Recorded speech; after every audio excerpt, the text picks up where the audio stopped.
नमस्कार, मैं हूं शुभे मिश्रा और 2024 का चुनाव कई मायनों में बहुत ही खास, बहुत ही अहम रहा।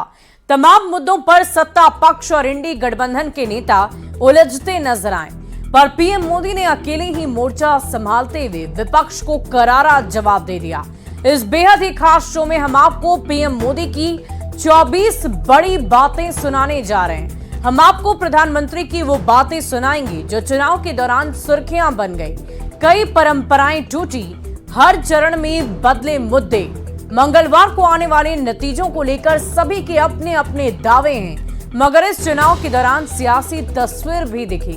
वो भारतीय लोकतंत्र की खूबसूरती को बयां करती नजर आई। इस चुनाव का सबसे बड़ा मुद्दा रहा अब की बार 400 पार, जिसकी चर्चा सियासी गलियारे में खूब हुई। तो चलिए आपको सुनाते हैं मोदी की वो 24 बड़ी बातें जिसने सुर्खियां बटोरी।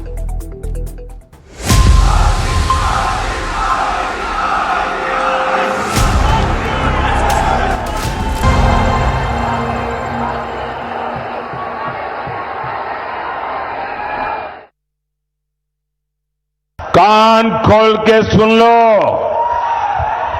उनका भी जेल जाने का काउंटडाउन शुरू हो चुका है।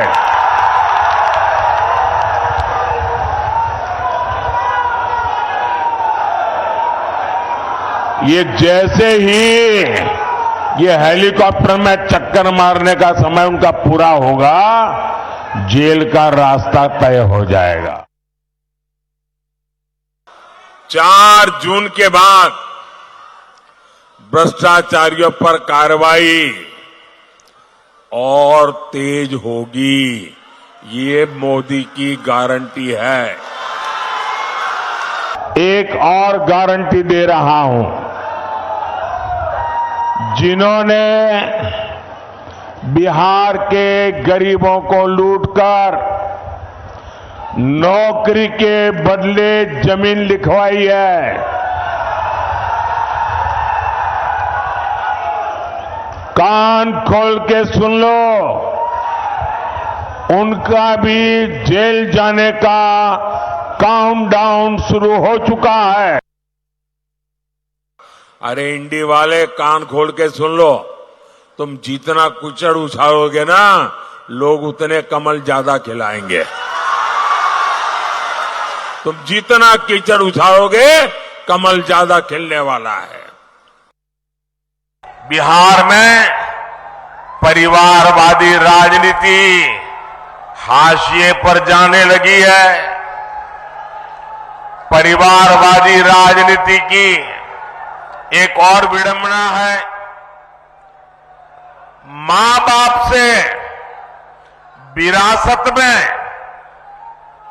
पार्टी और कुर्सी तो मिल जाती है, लेकिन मां बाप की सरकारों के काम का एक बार भी जिक्र करने की हिम्मत नहीं पड़ती है।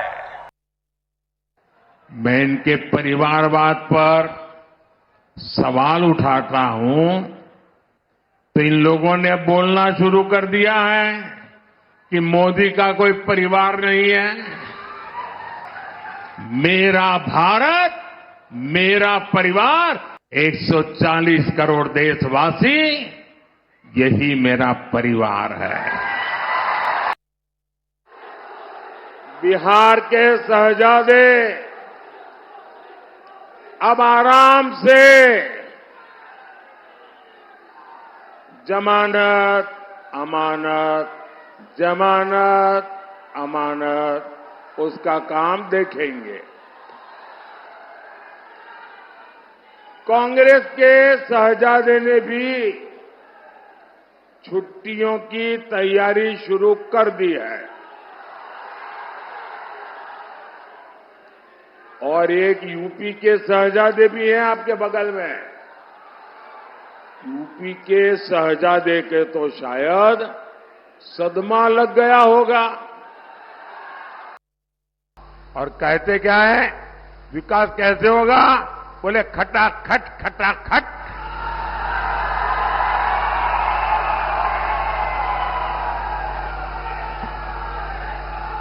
ये सोचते हैं भारत आत्मनिर्भर अपने आप बन जाएंगे और कोई पूछता है तो कैसे, तो बोले खटाखट खटाखट।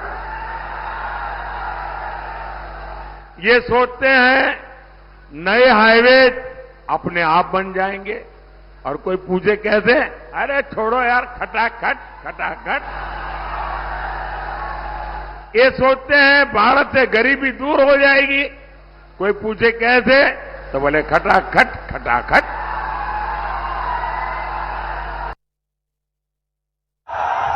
ये जो फर्स्ट टाइम वोटर है ना, उनका जन्म होने के बाद उनको जंगल राज कितना भयंकर था वो देखने का अवसर नहीं मिला, क्योंकि यहां एनडीए वाले काम करना शुरू किए। लेकिन जो जंगल राज वालों ने था जो मुसीबतें खड़ी कर दी थी, ये जरा फर्स्ट टाइम वोटरों को पता होना चाहिए। वो समय था शाम होने के बाद बाहर निकलना मुश्किल था। बाहर से कोई रात में ट्रेन से उतरता था तो स्टेशन से बाहर नहीं निकलता था, रात भर स्टेशन पे पड़ा रहता था।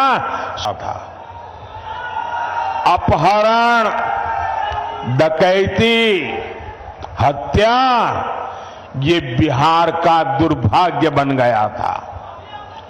नीतीश जी के नेतृत्व में एनडीए सरकार बिहार को जंगल राज से बाहर लेकर आई है।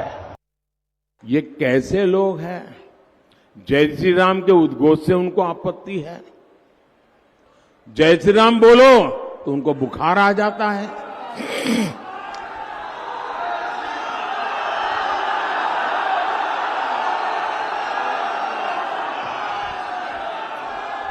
इनको राम मंदिर के निर्माण से आपत्ति है, इन लोगों को रामनवमी की शोभा यात्रा से आपत्ति है। आज तक ये इंडी गठबंधन वाले कहते हैं कि मोदी ये जो सीएए लाया है ना, जिस दिन मोदी जाएगा ये सीएए भी जाएगा।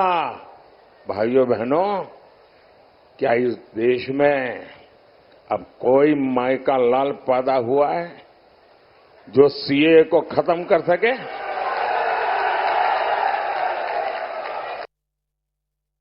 आज भारत के हर कदम, हर एक्शन पर दुनिया की नजर है।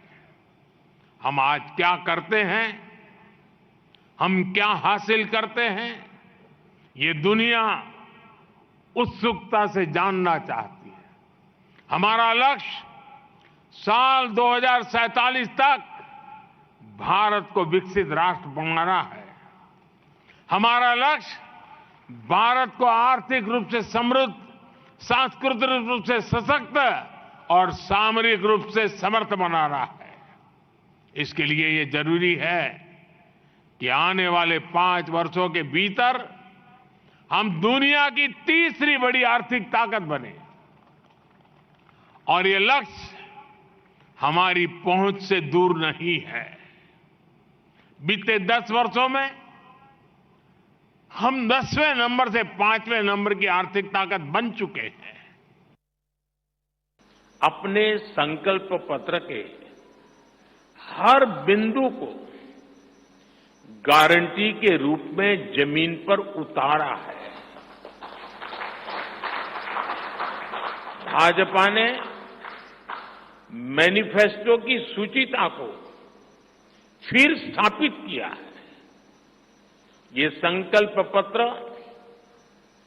विकसित भारत के 4 मजबूत स्तंभ, युवा शक्ति, नारी शक्ति, गरीब, किसान, इन सभी को सशक्त करता है। कांग्रेस और इंडिया अलायंस जब सत्ता में था तो ये लोग दलितों, पिछड़ों के आरक्षण में सेंधमारी करके वोट बैंक पॉलिटिक्स के लिए उनकी खास जमात को अलग से आरक्षण देना चाहते थे, जबकि संविधान इसके बिल्कुल खिलाफ है। आरक्षण का जो हक बाबा साहब ने दलित, पिछड़ों और आदिवासियों को दिया, कांग्रेस और इंडिया अलायंस वाले उसे मजहब के आधार पर मुसलमानों को देना चाहते थे।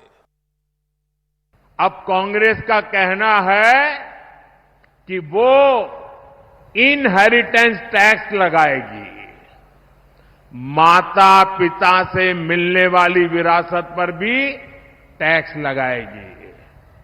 आप जो अपनी मेहनत से संपत्ति जुटाते हैं, वो आपके बच्चों को नहीं मिलेगी, बल्कि कांग्रेस सरकार का पंजा उसे भी आपसे छीन लेगा। तीसरे टर्म के पहले 100 दिन का प्लान भी बना रहे हैं।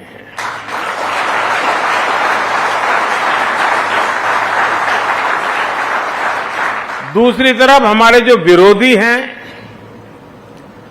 वो भी नए कीर्तिमान बना रहे हैं। कांग्रेस का शाही परिवार पराजय का ठिकरा खड़गे जी के सर पर फोड़ करके वो विदेश में छुट्टियां मनाने चला जाएगा।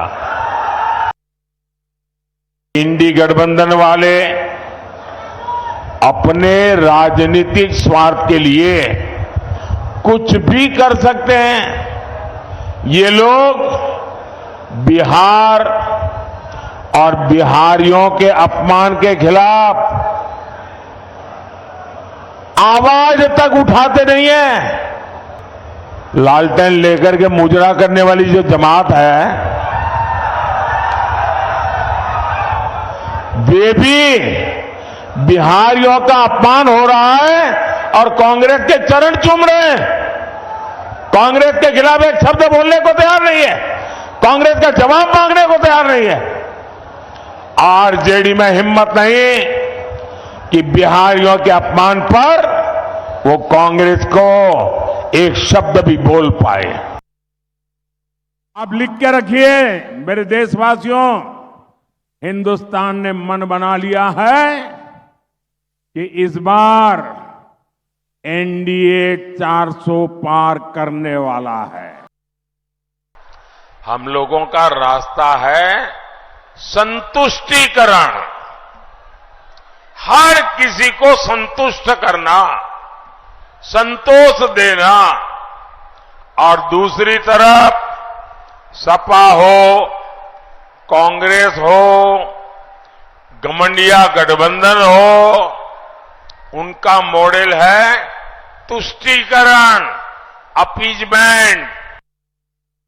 इस चुनाव में कांग्रेस को लोकसभा की कुल संख्या के 10% चाहिए मान्य विपक्ष बनने के लिए। कांग्रेस वाले जरा कान खोल करके सुन लीजिए, ये देश ने तय किया है, ये 4 जून को आप देखेंगे कि कांग्रेस इस देश में मान्य विपक्ष भी नहीं बन पाएगा। वो 50 से नीचे सिमटने वाले हैं। तीसरे टर्म के पहले 100 दिन का प्लान भी बना रहे हैं।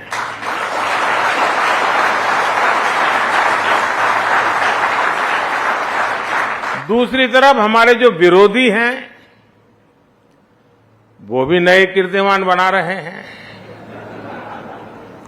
मोदी को 104वीं गाली दी है। औरंगजेब कहकर नवाजा गया है। मोदी की खोपड़ी उड़ाने का ऐलान किया गया है। अगले 5 साल में 3 करोड़ माताओं बहनों को लखपति दीदी बनाने का मेरा संकल्प है। 4 जून के बाद नई सरकार बनेगी। सरकार बनने के बाद मैं 3 करोड़ और मकान बनाऊंगा, पक्के घर गरीबों के लिए बनाऊंगा। जनता का पैसा आज जनता के हित में इस्तेमाल हो रहा है।